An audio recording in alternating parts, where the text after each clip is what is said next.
Hey y'all. Welcome to another episode of Locomania Podcast. I'm your host, Mon Clark, and joining me today is my lovely co-host, Yasminya. What's up, folks? You know, this morning as I was checking out the news, I stumbled upon a story that instantly reminded me of my childhood fascination with deep-sea exploration.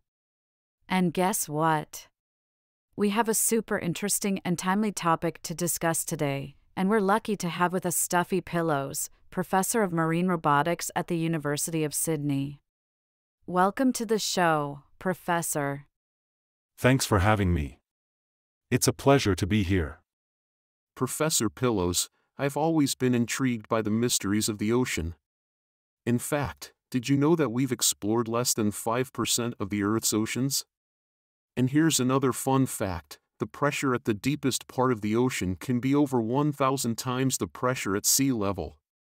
Now, coming to our main topic, could you give us a brief overview of the recent news about the missing submersible with 5 people on board?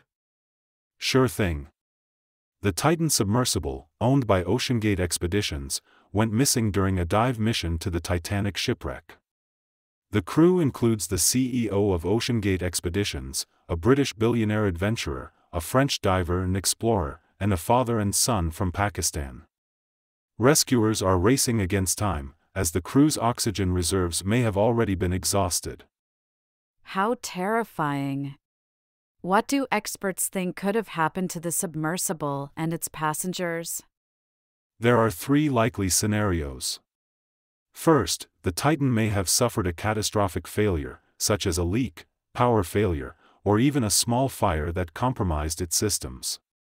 I recall an incident during one of my research expeditions where we faced a similar situation, but thankfully, we managed to surface and fix the issue. Second, the submersible might be tangled in the wreckage of the Titanic, unable to surface. Lastly, there's a slim chance it could be bobbing around on the surface, waiting to be found, though this is increasingly unlikely. Wow, those are some intense possibilities.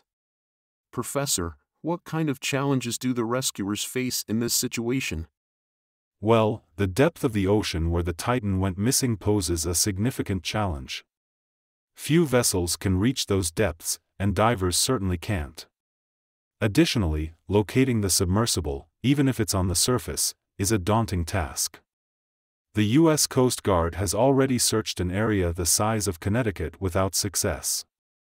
Excuse me, Professor, but why can't divers go that deep?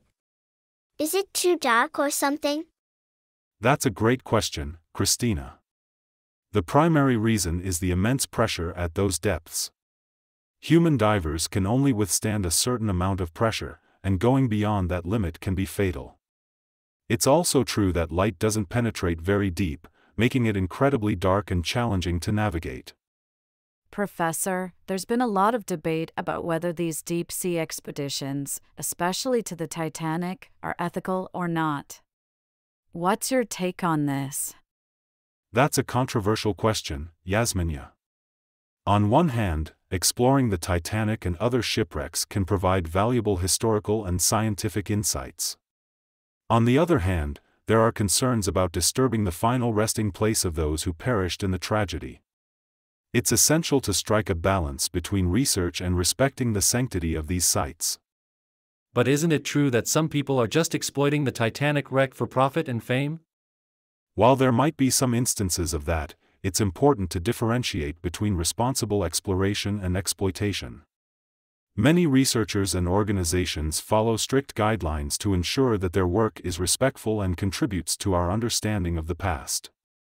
I heard that the Titanic is actually being eaten away by bacteria and will eventually disappear. Is that true? Yes, Fiona, that's correct.